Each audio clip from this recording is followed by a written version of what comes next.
What's up guys, it's Skill Up here. I wanted to do a very quick video covering the new SVD in patch 1.7.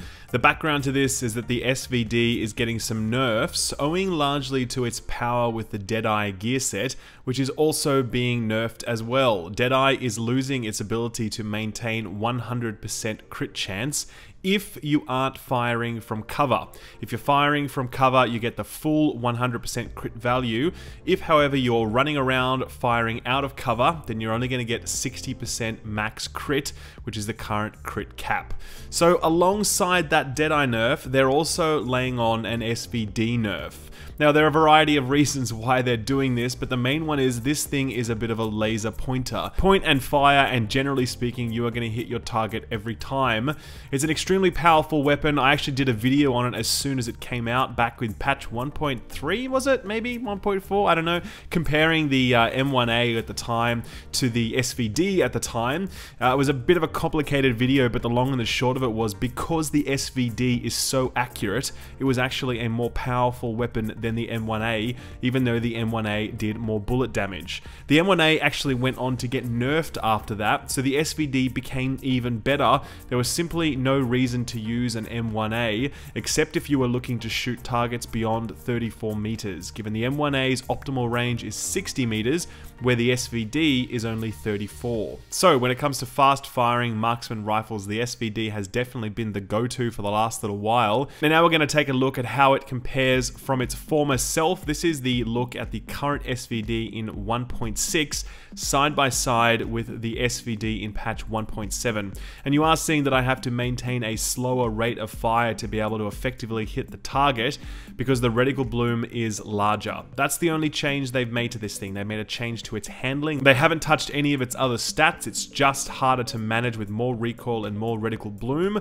and so that's why I need to fire more slowly. Now this is with an unmodded SVD. Both of these are unmodded, so obviously you can make the weapon more accurate and more stable with mods, but I just wanted to give you an indication of the baseline change. The very first question I had after this point was, well, if this is the case, should we be returning to our M1As since they have a smidgen more per bullet damage? They apparently have a higher rate of fire, and I use the word apparently very strongly, and they also have that higher optimal range, giving us more versatility all round. So I went to the firing range and I did some really detailed testing to see whether or not we should be picking them up once again.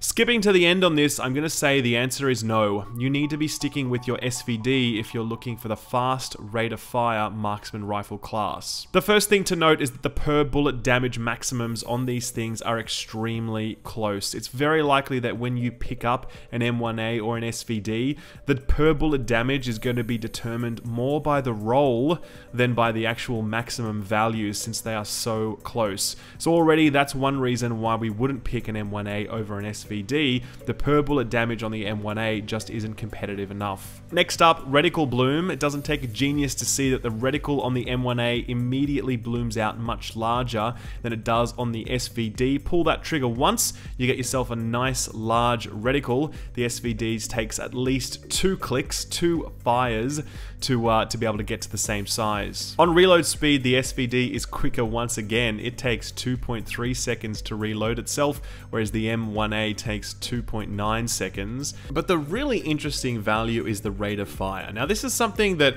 I found out about like a long time ago, but I just never did a video on it, and I don't even remember why I didn't do a video on it. But basically, I figured out that the M1A doesn't fire as fast as it says it does.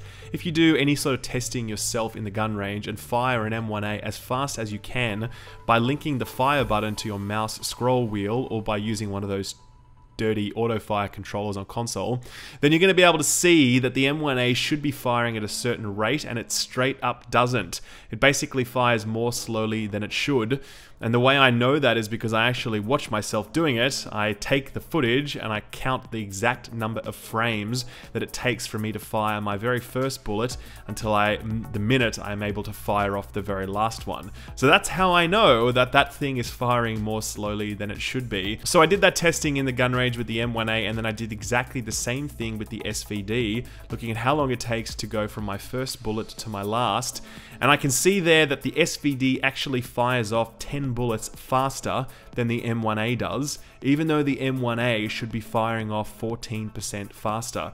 I did this test repeatedly to make sure it wasn't any sort of issue with my scroll wheel or whatever, but the same thing popped up, the exact same values, where the SVD is simply a faster weapon than the M1A is, despite the fact that the M1A's stated RPM is faster. Now, I don't know if that's a bug or if it's a stats issue or whatever, but the long and the short of it is this. The SVD is an all-round better weapon whenever you're shooting at anything within 34 meters. It has comparable per bullet damage, it is more stable, more accurate, and it actually fires faster, despite what the stats say. The only reason where you would start to use an M1A is if you're firing at targets beyond 34 meters.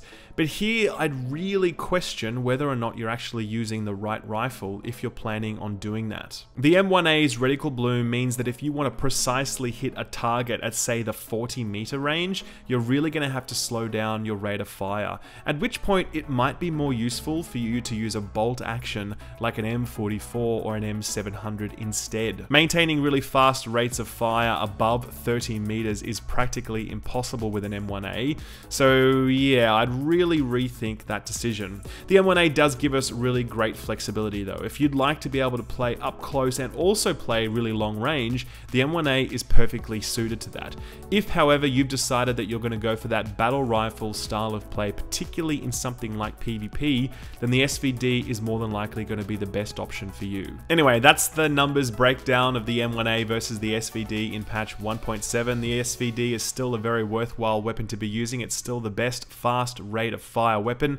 It's just not as strong as it once was. I'm going to be very interested to see what people do with it in its post-nerf form, especially with the post-nerf DeadEyE that'll be going in when patch 1.7 goes live. The PTS is currently live, and I know that invites for consoles are rolling out really soon. There's going to be 5,000 on PlayStation and 5,000 on Xbox, so if you're watching, hopefully you get in on the PTS yourself and you can test it out.